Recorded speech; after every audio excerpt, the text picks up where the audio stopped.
امشب در 24 روایت‌های متضاد در تهران و واشنگتن درباره مذاکرات. Now, we are in talks, and I say talks because talks with Iran are not like talks with Switzerland. Okay? They're very different. روبیو و ترامپ بر ادامه دیپلماسی با ایران تاکید دارند. فارس میگه تبادل پیام‌ها چند روزه متوقف شده.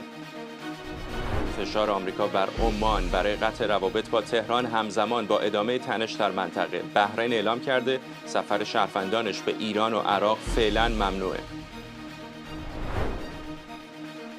و تاکید اسرائیل بر ادامه حملات به مواضع حزب الله در جنوب لبنان. انتشار گزارش‌ها از تلاش بیروت برای یافتن راه حل سیاسی. از استودیوی ایران اینترنشنال این 24 است با فرداد فرهزاد. بینندگان ایران اینترنشنال در ایران و سراسر جهان سلام و وقت بخیر. رئیس جمهوری آمریکا ساعتی پیش در تروت سوشال نوشت گزارش‌های مربوط به توقف مذاکره با جمهوری اسلامی نادرست و اشتباهه. همزمان وزیر خارجه آمریکا در کنگره با اشاره به ادامه مذاکرات گفته این احتمال وجود داره که تهران پذیرفته باشه برخلاف گذشته درباره بخشایی از برنامه هسته‌ایش با واشنگتن صحبت کنه.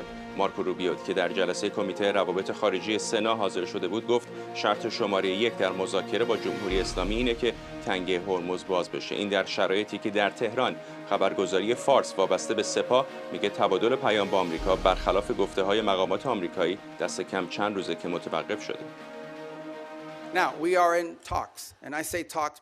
الان هم در حال گفتگو هستیم. میگم گفتگو چون مذاکره با ایران مثل مذاکره با سوئیس نیست و متاسفانه به میانجی نیاز داره. با این حال این احتمال وجود داره که امروز، فردا یا هفته آینده اتفاقی رخ بده که دست کم در حافظه من بی سابقه است. ایران پذیرفته درباره بخش‌هایی از برنامه هسته‌ای خودش مذاکره کنه. موضوعاتی که فقط یک ماه یا یک سال پیش حتی حاضر نبود درباره اونها صحبت کنه. البته این تضمین نمی‌کنه که در نهایت توافقی حاصل بشه که برای سنای آمریکا یا مردم آمریکا قابل قبول باشه. اما این فرصت رو میده که واقعا ببینیم ایران تا چه اندازه حاضره در این مسیر پیش بره. مشکل اینجاست که ساختار داخلی حکومت ایران تا حدی چند دستگی داره و گرفتن پاسخ از اون چند روز طول میکشه. ما امیدواریم شرایطی فراهم بشه که تنگه هرمز باز بشه و وارد مذاکراتی مشخص درباره موضوعات معین بشیم. مذاکراتی که شاید به نتیجه‌ای برسه که هم برای ما قابل قبول باشه و هم برای اونها قابل اجرا. اگر این روند به نتیجه نرسه، همچنان با موضوع برنامه هسته‌ای ایران روبرو خواهیم بود. اما چیزی که ایران دیگه در اختیار نخواهد داشت، سپر نظامی متعارفیه که بتونه پشت اون پنهان بشه.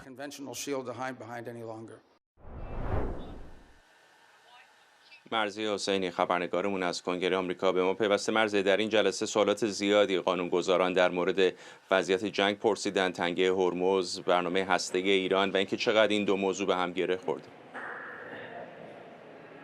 همینطوره، اما شاید مهمترین نکتهش همین پیام مشترکی بود که ما امروز از وزیر خارجه آمریکا و شخص ترامپ رئیس جمهور آمریکا دریافت کردیم. هر دوی این افراد ادعای جمهوری اسلامی رو نقض کردن. میدونیم که جمهوری اسلامی میگه تبادل پیام‌ها متوقف شده، اما هم ترامپ هم آقای روبیو گفتن که مذاکرات در همین لحظه ادامه داره. آقای ترامپ گفت ما از 4 روز پیش به صورت روزانه در حال در واقع تبادل پیام بودیم. با آقای روبیو هم گفت نه تنها داریم مذاکره می‌کنیم بلکه داریم با فرد اول جمهوری اسلامی یعنی شخص با خامنه‌ای مذاکره و تبادل پیام می‌کنیم. گفت ما بر اساس اطلاعات ما اگرچه مجتبی خامنه‌ای مخفی شده به دلیل نگرانی‌های امنیتی، اما فردی هست که به شکل فزاینده‌ای درگیر مذاکرات شده و همین لحظه هم در واقع در حال مبادله پیام هست. گفت همین هم بخشی از چالشی هست که اینقدر مذاکرات طولانی شده، به این جهت که هر پیامی که ما می‌فرستیم روزها طول خواهد کشید به دلیل شکاف داخلی در جمهوری اسلامی که اونها پیام ما رو پاسخ بدن. آقای مارکو روبیو که همین لحظه هم من دارم می‌بینم داره به سوال قانونگذاران جمهوری خواه و دموکرات پاسخ میده، دو تا نکته دیگر رو هم اشاره کرد. مشخصا در خصوص شروط این مذاکره گفت مسئله بازگشایی تنگه هرمز در واقع شرط نه، پیش شرط هست، به این جهت که جمهوری اسلامی باید تنگه رو باز بکنه و هیچ انتظاری از دولت آمریکا بابت امتیاز در قبال بازگشایی تنگه هرمز نداشته باشه. گفت اگر ما هم امتیازی دادیم، امتیاز مالی در قبال بازگشایی تنگه هرمز نیست، مشخصا در خصوص برنامه‌های هسته‌ای و تعهدات هسته‌ای جمهوری اسلامی خواهد بود. تاکید کرد، گفت اینها ندارن چیزی به نام نیروی دریایی در شرایط فعلی گفت یک چند تا قایق کوچکی هست، مسلسل‌ها رو روی اون سوار کردن فرستادن در اقیانوس، اما نیروی دریاییشون از بین رفته، اگرچه همچنان به پهپادها دسترسی دارن. جلسه پرتنشی بود. سناتورهای دموکرات بسیار تلاش کردن آقای روبیو رو تحت فشار قرار بدن.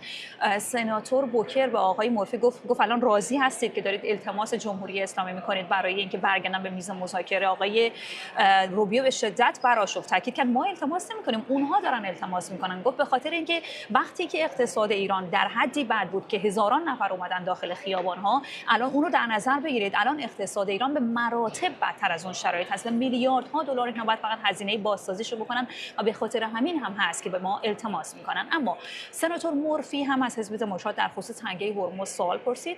گفت اینکه تنگه هرمز بسته شده که الان دارید بازش میکنید تقصیر خودتونه، شما به ایران حمله کردید.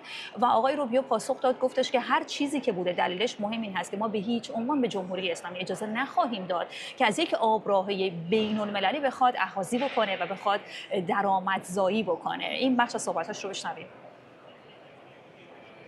That is a predicate to anything else happening. The straits have to be reopened. اولین و مهمترین شرط اینه که تنگه باز بشه. اگه ایران میخواد دوباره نفتش از تنگه عبور کنه، باید تنگه رو باز کنه. اگر این کار رو نکنه، ما گزینه‌های دیگه هم داریم، اما ترجیح میدیم این مسئله از راه مذاکره حل بشه. موضوع خیلی ساده است. ایران باید اعلام کنه که دیگه به کشتی‌های تجاری شلیک نمیکنه و اونها رو تهدید نمیکنه. در خیلی از موارد هم کشتی‌ها نه به خاطر اینکه بهشون شلیک شده، بلکه فقط از ترس اینکه هدف قرار بگیرن حرکت نمیکنن. بنابراین ایران باید به طور شفاف اعلام کنه که تنگه باز، قرار نیست از کسی عوارض بگیره، برای جمع‌آوری مین‌های که کار گذاشته همکاری میکنه و دیگه به کشتی‌ها شلیک نخواهد کرد. موضوع دوم اینه که بعد از باز شدن تنگه وارد مرحله دوم میشید. در این مرحله ایران باید با مذاکرات مشخص درباره سرنوشت اورانیوم با غنای بالایی که هنوز جایی در دل یک کوه نگهداری میشه موافقت کنه. و فرداد نکته این هست که این آقای روبیو که در این لحظه هم در حال صحبت هست، این اولین حضور علنیش در کنگره آمریکا هست. اگه یادمون باشه 2-3 روز بعد از جنگ اومد اینجا یک برنامه رو برگزار کرد، یک توضیح غیر علنی داد، اما اولین بار هست که در مقابل قانونگذاران نشسته و این سوالها رو با این شدت منتقدانه داره به نوعی پاسخ میده.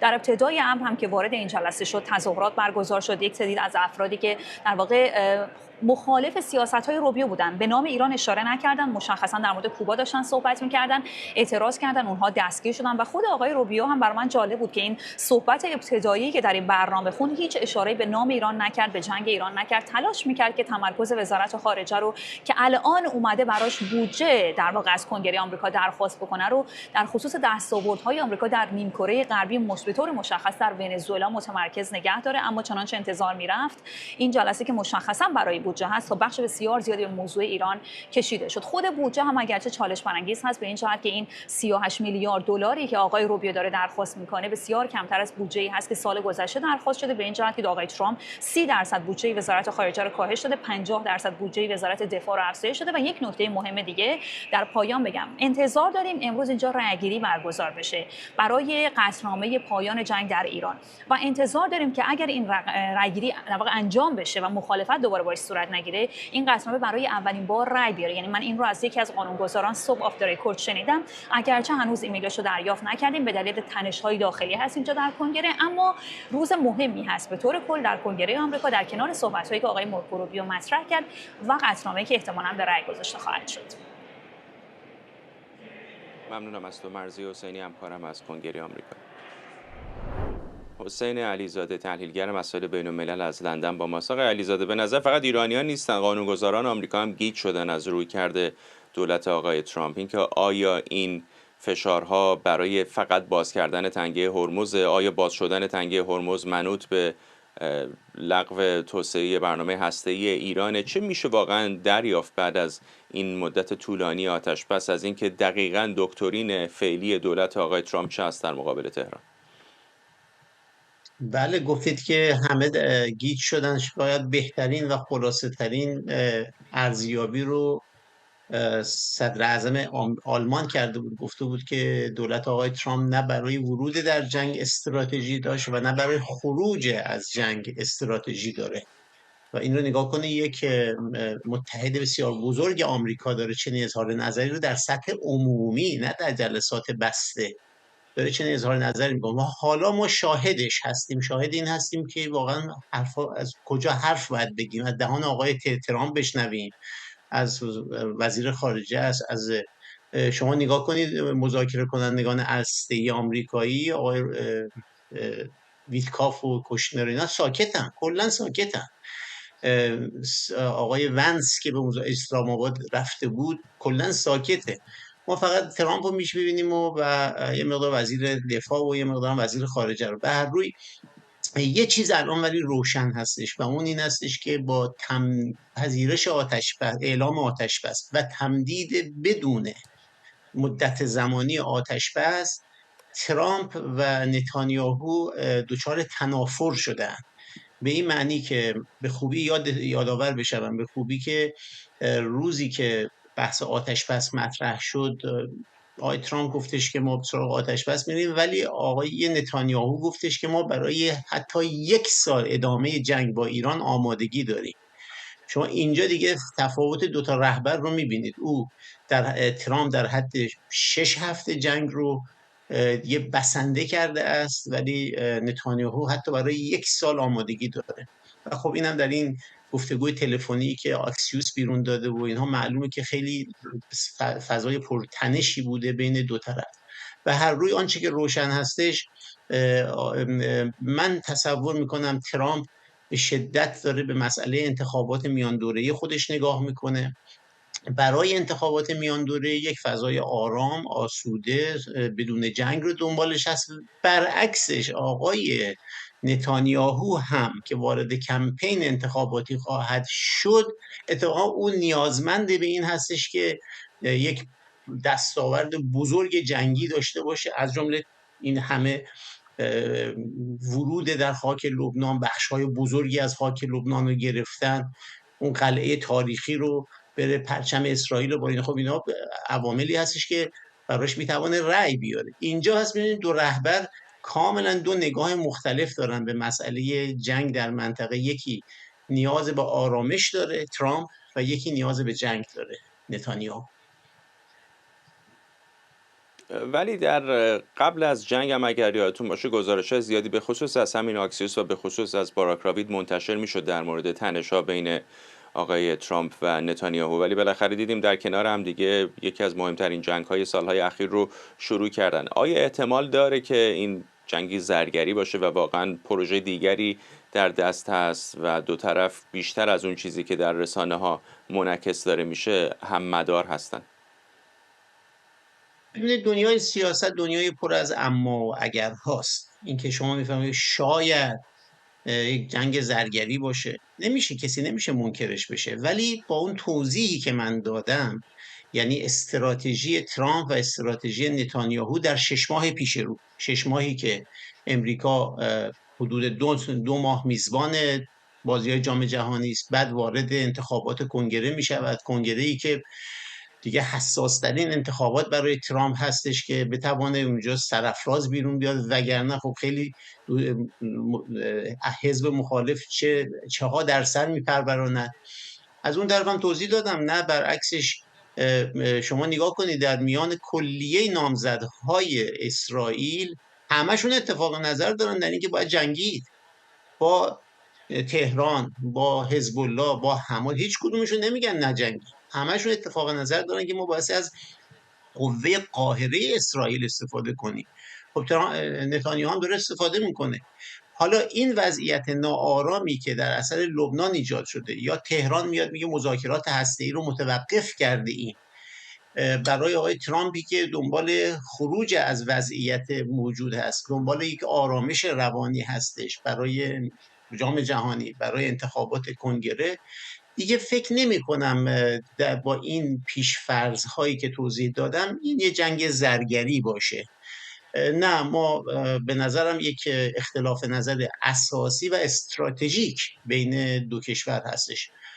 آقای نتانیاهو نیاز به جنگ داره و آقای ترامپ نیاز به صلح. ممنونم از شما. حسین علیزاده، تحلیلگر مسائل بین‌الملل از لندن. یک روز بعد از حمله جمهوری اسلامی به کویت و نگرانی از ادامه ناامنی در کشورهای خلیج فارس، مشاور دیپلماتیک رئیس امارات متحده عربی انور قرقاش گفته کشورهای منطقه از جمله یمن، لبنان و عراق بهای جاه طلبی جمهوری اسلامی رو میپردازن. آقای قرقاش با اشاره به ضرورت احترام به حاکمیت کشورها تاکید کرده هیچ کشوری نباید امنیت، ثبات و شکوفایی کشورهای دیگر رو تهدید کنه. همزمان وزارت کشور بحرین گفته با توجه به تداوم وضعیت پرتنش سفر شهروندان بحرینی به ایران و عراق فعلا ممنوعه.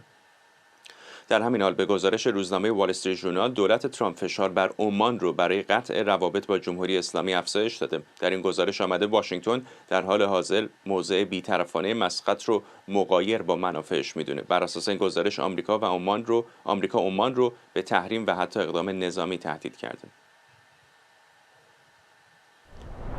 شهرام خلدی، پژوهشگر تاریخ خاورمیانه و روابط بین‌الملل از آنتاریو با ماست. پیش از هر چیز همین موضع عمان رو ازتون بپرسم آقای خلدی. یکی از اظهارات بسیار تند آقای ترامپ خیلی ها رو شگفت زده کرده بود که حتی حرف از بمباران عمان زده بود. این نقش بی‌طرفانه عمان خب خیلی اوقات به نفع آمریکایی ها بوده، واسطه بین تهران و واشنگتن بودن برای دفعات زیادی. چه شده که الان به نظر میرسه که یک مقدار عمان مورد غضب ایالات متحده قرار گرفته؟ خدمتتون درود میفرستم جناب فرستاد گرامی و خدمت مردم دلاور ایران. شاید مهمترین مسئله‌ای که عمانی ها باهاش مواجه هستند این هست که ایالات متحده آمریکا احساس میکنه که عمان فقط نقش میانجی رو نداره، بلکه با توجه به بازداشت شبکه‌های مشخصی از سپاه پاسداران یا اطلاعات سپاه یا نیروهای اطلاعاتی جمهوری اسلامی در کویت، امارات، بحرین از زمانی که حمله ایالات متحده و اسرائیل شروع شد تا همین دورانی که در این برزخ آتش بس و جنگ هستیم، بازداشت اینها به نظر من بدون کمک اسرائیلی ها امکان پذیر نبود و با وجود اینکه اینها یک سری منابع غیر راستی آزمایی شده هست، من فکر میکنم که مجموعه شبکه‌های اطلاعاتی توی منطقه و اطلاعاتی که به پرزیدنت ترامپ میرسه نشون میده که عمان یک میانجیگر صادق نیست به اون معنایی که ایالات متحده آمریکا ازش انتظار داره. البته این موضوع در مورد پاکستان هم جاریه و پاکستان اون مجازات هایی رو که باید دریافت کرد از کشورهای همکاری خلیج فارس برای همین ناچار شد نیروهایی بفرسته برای دفاع. عمان در یک وضعیت بقیده من خیلی پیچیده قرار داره، نزدیکترین کشور هست به نوعی به جمهوری اسلامی از نظر ژئوپلیتیکی و من فکر می‌کنم آمریکایی ها نگران هستن که عمان تبدیل به یک سرپل اطلاعاتی برای جمهوری اسلامی هم شده.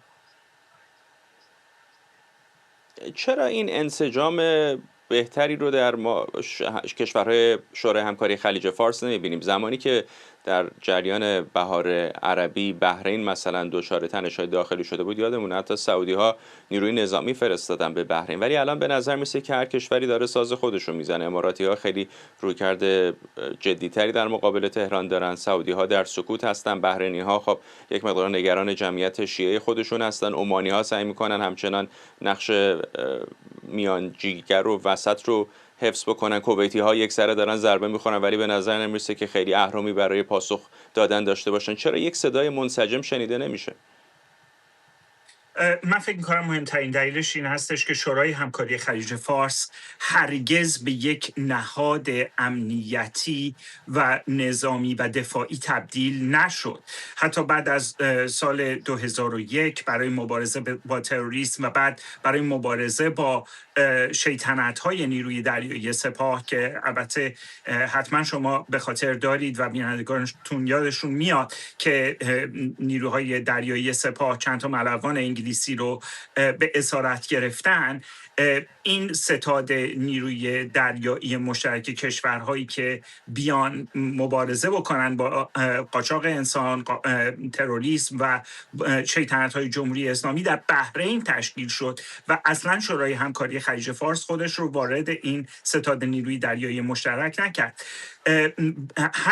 بنابراین متاسفانه و یادآوری بکنم قطر در سال 2017 و معلق شدنش یا اخراجش، حالا از هر زبانی که در این مورد بخوایم استفاده بکنیم، نشون داد که شورای همکاری خلیج فارس اساساً شورای متحدی نیست، برای اینکه عمانی ها لزوما حتی اون موقع هم با معلق شدن قطر موافق نبودن، کویتی ها هم خیلی با تردید داشتن به این قضیه نگاه میکردن.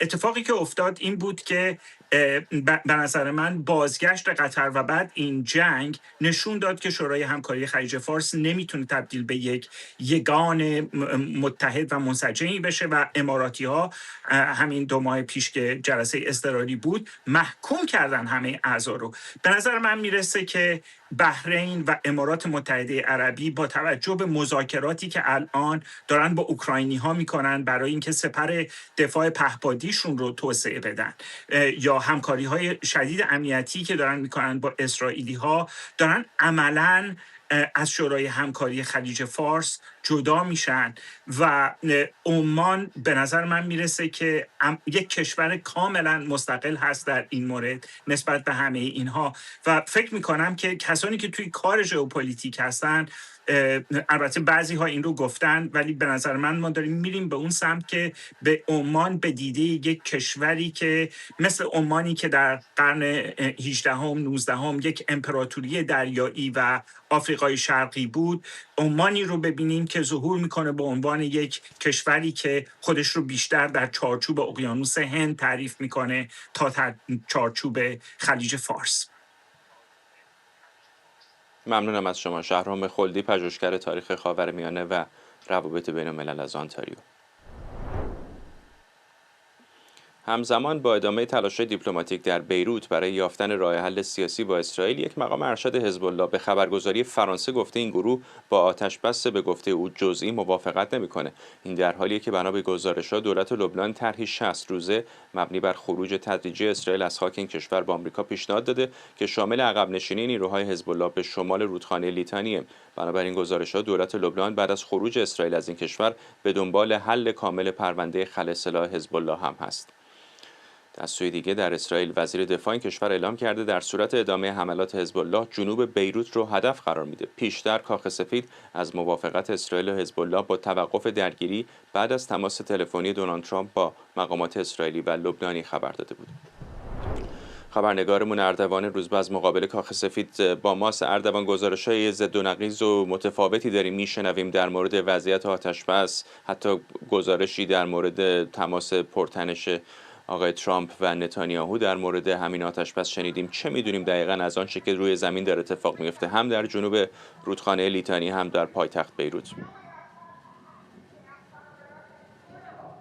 شاید بشه به جرئت گفتش یکی از بزرگترین چالش‌هایی که آقای ترامپ الان باش روبرو هستش این مثلث پیچیده درگیری بین اسرائیل و حزب الله، مسئله حل و فصل در واقع توافق با جمهوری اسلامی و نقش آقای ترامپ در حل و فصل هر دو اینهاست که وضعیت پیچیده و غامضی رو به قول بسیاری از کارشناسان برای ترامپ درست کرده.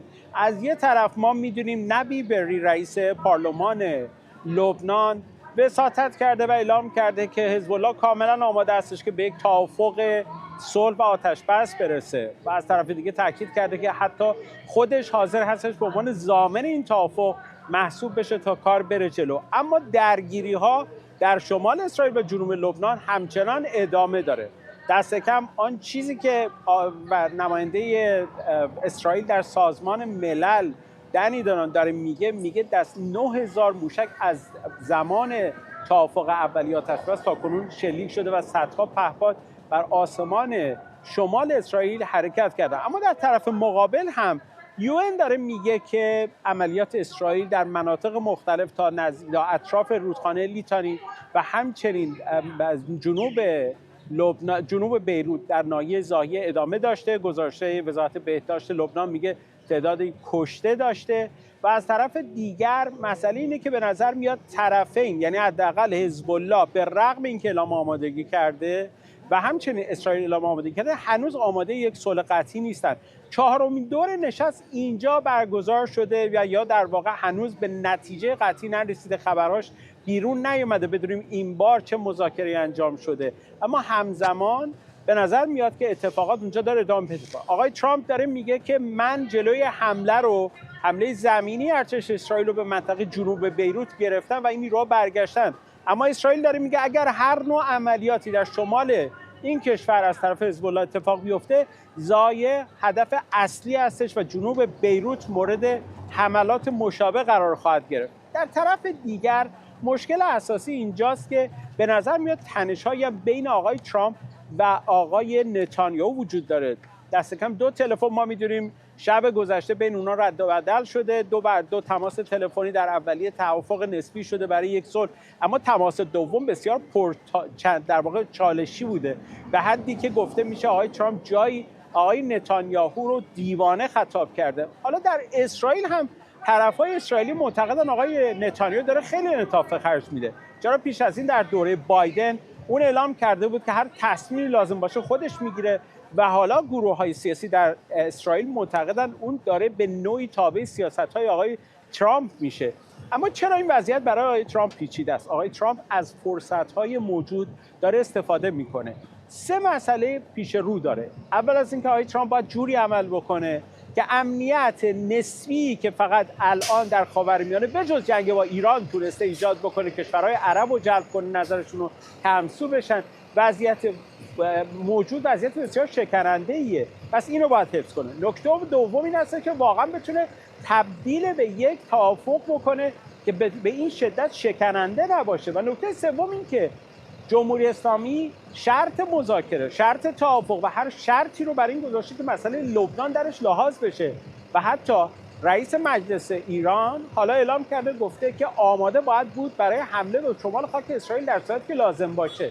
در نتیجه با شرایط موجود همه اینها در هم تنیده شده، در حالی که بسیار شکننده ممکنه که میزان حملات اسرائیل کاهش پیدا کرده باشه، اما در نهایت وضعیت موجود جوری هستش که به نظر نمیاد در یک وضعیت توافق قطعی باشند و همچنین در طرف اسرائیل کسی خوشحال باشه از رابطه آقای نتانیاهو و آقای ترامپ.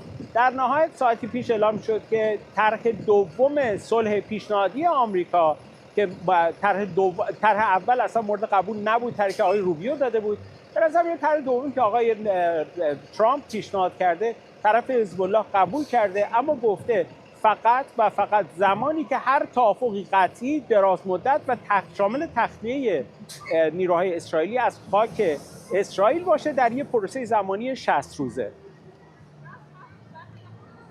ممنونم از تو. اردوان روزبه خبرنگارمون از مقابل کاخ سفید با ما. بن سبتی پژوهشگر ایران و اسرائیل هم از تل آویو به ما پیوسته. آقای سبتی، چطور هستش که این همه حملات علیه حزب الله به خصوص بعد از 7 اکتبر اسرائیل انجام داده، حسن نصرالله رو کشته، به واسطه پیجرها تعداد زیادی از اعضای حزب الله رو نابود کرده، ضاحیه رو چندین بار بمباران کرده، منافع حزب الله در جنوب رودخانه لیتانی رو همینطور، سوریه هم دیگه از دست ایران خارج شده، بنابراین از اون پروکسی نمیتونن استفاده بکنن، خود ایران هم درگیر جنگ و مشکلات خودش هست، نمیتونه مثل قبل از حزب الله حمایت بکنه، ولی همچنان حزب الله یک دردسر بزرگ و عمده هست برای اسرائیل و به نظر نمیرسه که اسرائیلی ها علیرغم حمایت جانبی دولت مرکزی در بیروت موفق شده باشن حزب الله رو حتی اگر نگیم نابود بکنن اما تبدیل به یک مشکل بسیار کوچک بکنن. بله، کاملا حرفای شما درسته و بعد از یک وقفه‌ای که در عملیات‌های حزب الله به وجود اومده بود به خاطر همون از بین بردن سران حزب الله در اون موقع در سپتامبر 24 ما می‌بینیم که اونها از وقتی که بهشون داده شده استفاده کردن برای بازسازی خودشون. البته از نظر تعداد موشک‌ها مثلا یا مسائل فنی اونها واقعا ضربه بسیار خوردن. قبل از اون اتفاقات و جنگ اونها حدود 140-150 هزار تا موشک‌ها با برد مختلف در اختیار داشتن، ولی الان حدود 20,000 موشک در اختیار دارن. این هم خودش یک دستاورده، ولی به هر حال به نظر میاد که مشغول بودن اسرائیل و آمریکا با جمهوری اسلامی به حزب الله وقت داده برای ترمیم قوای خودش و به وجود آوردن دوباره یک نیروهایی و واحدهایی برای مقابله با اسرائیل. متاسفانه به نظر میاد که حزب الله درست مثل حماس، به خاطر اینکه در نزدیک اسرائیل هست، از شیوه های تعویض فرماندهانی که کشته شدن و آموزش فرماندهان جدید به صورت سریع، اونها اینها رو از اسرائیل کپی میکنن. همونجور که حماس چند فرمانده رو همینجور اسرائیل از بین میبرد، ولی اونها یکی دیگر رو جایگزین میکردن و اون هم میتونست در مدت کوتاهی مسلط بشه. حزب الله هم همین کارو کرده و از اسرائیل در واقع کپی کرده، چیزی که در خود جمهوری اسلامی وجود نداره. و همینطور از نظر مالی ما میبینیم که جمهوری اسلامی به هر طریقی تونسته بالاخره پولهایی رو به حزب الله بفرسته و این مهمترین مسئله است، چون اگر حقوقها و پولهایی به حزب الله به اشخاصش نرسن، اونها واقعا از دور اون سرانشون پراکنده میشن و از طریق ترکیه و از طریق قطر میلیون ها دلار از پول مردم ایران هنوز سرازیر شده به سوی حزب الله لبنان، وقتی که در قبل از 7 اکتبر بودجه حزب الله 750 میلیون دلار در سال بود، الان 1 میلیارد و 250 میلیون دلار هست. برای همین ممکنه یک عده حتی بیشتر جذب شدن به خاطر مسائل مالی، به خاطر وضعی که در لبنان به وجود میاد. و اما در مورد خود دولت لبنان ببینید هیچ امیدی نیست که اینها بخوان اصلا و بتونن جلوی حزب الله رو بگیرن. نه اسلحه‌ای دارن، نه قوه‌ای دارن. ارتش لبنان یک ارتش خیالیه. دولت لبنان همینطور از پس مسئله زباله هاشون بر نمیاد، چه رسه به پاکسازی این منطقه از حزب الله. برای همین واقعا تا نابودی این نیرو و قطع کامل رابطش با جمهوری اسلامی چاره‌ای جز مقابله نیست. آقای نتانیاهو باز هم تاکید و تکرار کرده که سودای سرنگونی جمهوری اسلامی رو داره. اگر گروه نیابتی جمهوری اسلامی در همسایگی اسرائیل که خود دولت لبنان هم دل خوشی ازش نداره با این همه سختی هنوز پابرجاست، چقدر واقع بینانه است که اسرائیل بتونه خیلی دورتر از مرزهاش جمهوری اسلامی رو که الان کشورهای منطقه رو هم تهدید میکنه، تنگه هرمز رو هم گروگان گرفته، ساقط بکنه. ببینید از نظر تئوری و از نظر برنامه ریزی، اتفاقا برنامه اسرائیل، و من اینو به خاطر اینکه اینجا هستم نمیگم، واقعا رفتن به سراغ سر مار و زدن ضربه شدید به رژیم بهتر از این بود که با سربازانش، با نوچه‌هاش سر و کار داشته باشن، چون اگر سر مار زده میشد پس این شاخه های حزب الله و حماس و غیره هم بالاخره خودشون خشک میشدن. ولی متاسفانه چیزی که اتفاق افتاد و هنوز هم ادامه داره اینه که دولت آقای ترامپ همیشه یک نیمه راه میره و بعدش متوقف میشه، چه در مسئله حماس، چه در مسئله خود جمهوری اسلامی، چه در مسئله حزب الله. ببینید کسی که ربط داده این جنگ حزب الله رو با مسئله ایران در واقع آقای ترامپ. این هیچ ربطی نداشت به هم دیگه و کسی که باعث قامز شدن، پیچیده شدن این مسئله شده آقای ترامپ. چه ربطی داشت قبلا ضربه زدن اسرائیل به حزب الله به مسائل جمهوری اسلامی و غیره؟ ایشون اومده و مسائل تنگه هرمز رو که باز هم اونم کوتاهی ارتش آمریکا بوده که گذاشتن که تنگه هرمز به دست جمهوری اسلامی بیفته، با اینکه در تمریناتشون اولین مأموریت در خلیج فارس نگهداری از تنگه هرمز بوده. این چیزی که فاش شده، آشکار شده، ولی اونها خب کوتاهی کردن. به خاطر همین الان اسرائیل تبدیل شده به یک پلیس منطقه و باید تمام جبهه ها رو دوباره کنترل کنه و از طرفی فشار هم از سوی آقای ترامپ میاد. من فکر میکنم این قوای شر، چه جمهوری اسلامی چه حزب الله، آخرش به خاطر اون ذاتشون یک اشتباهی خواهند کرد و باعث افروخته شدن جنگ دوباره میشن، چه به سوی خود جمهوری اسلامی چه به سوی حزب الله، و اون وقت هست که اسرائیل از فرصت استفاده خواهد کرد و ضربه های بیشتری مخصوصا به سران این دو قوه نحس واقعا خواهد زد. همینطور آقای رومن گوفمن رئیس جدید موساد این خیلی عقیده داره به نابود کردن سران اینجور سازمان‌های تروریستی یا سران سپاه. پس ممکنه یک تحرکی هم در موساد در این مورد ما ببینیم. ممنونم از شما. بن سبتی، پژوهشگر ایران و اسرائیل از تل آویو. دو گروه وابسته به جمهوری اسلامی در عراق خبر دادند که نیروهاشون از سازمان هشت شبی جدا شده و به دولت مرکزی پیوستن. اصحاب اهل حق و کتایب امام علی در بیانیه‌هایی گفتند این اقدام در راستای تمایل ملی صورت گرفته. همزمان سفارت آمریکا در عراق از حمایت ائتلاف گروه‌های شیعی برای تسلیم سلاح به دولت استقبال کرده و اون رو گامی در راستای دور کردن ناامنی از عراق توصیف کرده. جزئیات بیشتر از تروسکه صادقی. دو گروه مسلح عراقی وابسته به سپاه پاسداران، اصحاب اهل و کتایب امام علی روز سه‌شنبه در بیانیه‌های رسمی تایید کردند که روند جداسازی تشکیلاتی خود از ساختار سازمان هشت الشعبی و پیوستن به نهادهای دولتی تحت نظارت فرماندهی کل نیروهای مسلح را آغاز خواهند کرد.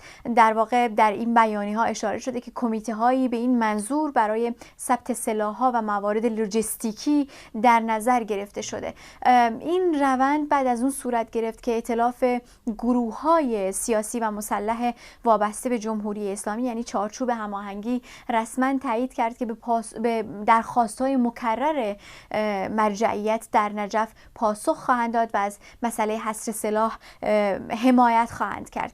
میدونیم که بعد از این بیانیه چارچوب هماهنگی سفارت آمریکا در عراق هم استقبال کرد، اما در داخل خود عراق کماکان نگرانی‌هایی با شک و تردید وجود داره، ضمن اینکه می‌دونیم طرف‌هایی در داخل عراق حمایت کردن از این تصمیم، از حصر سلاح از سمت این گروه‌ها، اما گروه‌هایی کماکان وجود دارن مثل حزب الله عراق، مثل جریان نجبا و گروه‌های وهمی دیگری که اینها پرنفوذ هستند در ساختار هشت الشعبی، وابسته به سپاه پاسداران و اخیراً رسما اعلام کردند که به هیچ عنوان سلاح خودشون رو تحویل نخواهند داد و در نتیجه در داخل خود عراق تایید میشه که کماکان دولت علی زیدی با چالش بزرگی در رابطه با حصر سلاح کامل به دست دولت و گرفتن سلاح از گروه‌های مسلح مواجه هستش. یک پیشرفت پزشکی و کشف داروی آزمایشی در مبارزه با سرطان پانکراس بعد از دهه‌ها تحقیق نتایج امیدوار کننده ای رو در مبارزه با این نوع سرطان نشون میده. مدیر تحقیقات بالینی در مرکز جامعه سرطان دانشگاه آریزونا میگه با کشف این دارو یک روز تاریخی در درمان سرطان لوزالمعده اتفاق افتاده. داروی داراکسونراسیب که روزی یک بار مصرف میشه، جهش‌های ژنی که عامل شیوع سرطان لوزالمعده است رو هدف قرار میده و با آهسته کردن پیشرفت یکی از کشنده ترین سرطان‌ها عمر بیماران رو افزایش میده. شهرام کردستی، استاد و مدیر تحقیقات دانشکده سرطانشناسی علوم دارویی کینگز کالج از لندن با ماست. دکتر کردستی ممنونم که دعوت ما رو پذیرفتید. خیلی واکنش زیاد داشته به خصوص این دارو در روزهای اخیر. یکم به ما تصویر روشن‌تری بدید که چه تفاوتی این داره با درمان‌های گذشته و چقدر امیدوار کننده میتونه باشه، نه فقط برای پانکراس بلکه برای سرطان‌های دیگر.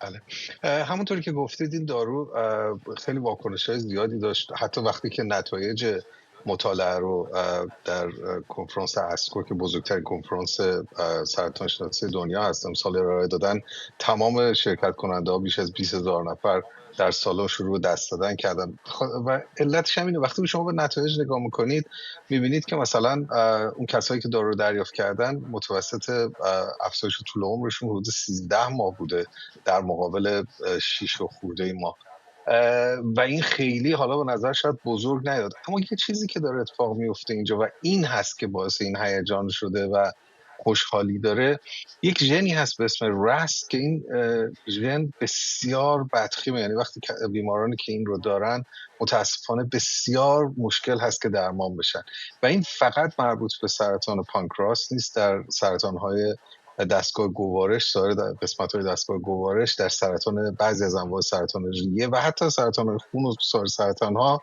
ممکنه دیده بشه و همه اونها بسیار سخت به درمان جواب میدن و سالها بود که هیچ درمانی پیدا نشده بود که بتونه این مثلا جهش ژنتیکی رس رو در این سرطان ها هدف به طور مناسب و خوبی هدف قرار بده. بنابراین این راهی رو باز کرد که میتونه خیلی سرطان ها رو حالا بهتر درمان بکنه و دوم این که در سرطان پانکراس پیشرفته و که دست اندازی کرده به جای دیگه و به شیمی درمانی پاسخ نداده، متاسفانه این خیلی کشنده هست و خیلی کاری از دست ما بر نمی اومد. حالا به اینها یک امیدی میده که این بیماری کشنده رو شدت با مثلا اضافه کردن سایر درمان‌ها و تکمیلش با ساختن مجموعه ای از درمان‌ها بتونیم این رو تبدیل به یک بیماری مزمن‌تری بکنیم که یک زندگی بهتر و عمر نسبتاً طولانی‌تری به این بیماران پیشرفته بده.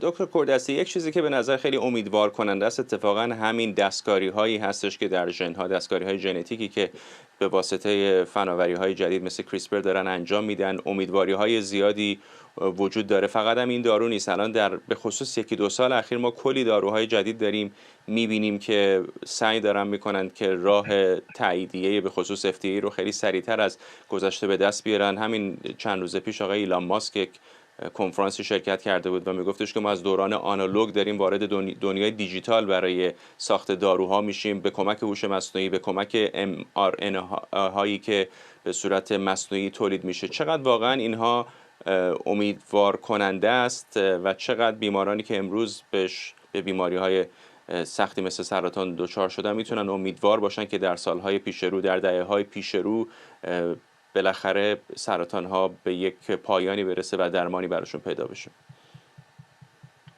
ببینید، البته داروکسون دستکاری ژنتیکی به اون معنی که مثلا داریم نمیکنه، هدف قرار میده.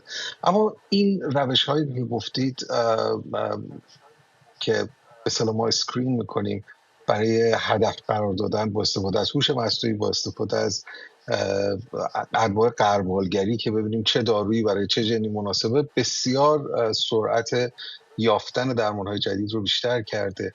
اما یادمون باشه سرطان یک بیماری نیست، ده‌ها و صدها انواع سرطان داریم که اینا هر کدومشون یک علت خاصی دارن و هدف قرار دادنشون نیاز به درمان‌های خاص داره.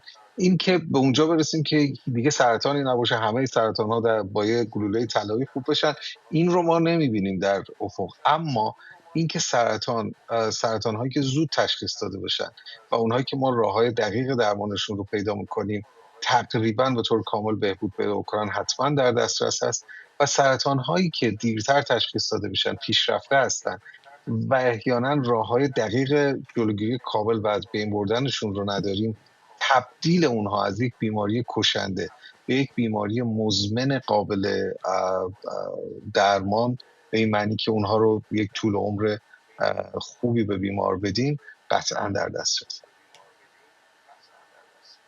این سرعت یافتن داروها یا درمانهای بالقوه جدید چقدر هماهنگ با روندهای اداری تایید داروها؟ چون میدونیم خیلی از شرکت‌های داروسازی شاید هم اندازه، بعضی اوقات بیشتر بعضی اوقات کمتر از چیزی که روی تحقیقات خرج میکنن، خرج تاییدیه‌های نهادهای ناظر رو هم انجام میدن. ببینید، نهادهای ناظر وظیفه این رو دارن که سلامت داروها رو تایید بکنن. ما خاطرات تلخی داریم از داروهایی که متاسفانه در تاریخ خیلی ها هستن که شاید اون نظارت دقیقی که باید انجام شد روشون انجام نشد و بعداً عوارضی رو که ایجاد کرد هنوز بعضی‌ها دارن معرف تاوانش رو میدن.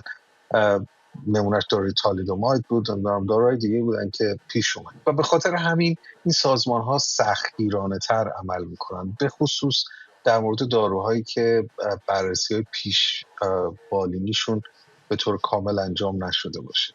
اینکه اینها آسونگیرتر بشن، حالا شاید تعبیر درستی نیست، اما اینکه سرعت بیشتری داشته باشه، روش های الان داره انجام میشه که بهش میگن دوقلوهای الکترونیکی، حالا میشه اسمشو گذاشت دوقلوهای که حقیقی نیستن، مجازی هن و اینها میتونن یک انسان رو بازسازی بکنن و شما مراحلی از این تست ها رو در این دوقلوها انجام بدین و کمک بکنه به سرعت. این جور روش ها حتما میتونه کمک بکنه. ممنونم از شما. شهرام کوردستی، استاد و مدیر تحقیقات دانشکده سرطان شناسی و علوم دارویی کینگز کالج از لندن. و ممنونم از شما که بیننده برنامه 24 امشب بودید. برنامه رو کمی دیرتر میتونید دوباره در یوتیوب ایران اینترنشنال ببینید.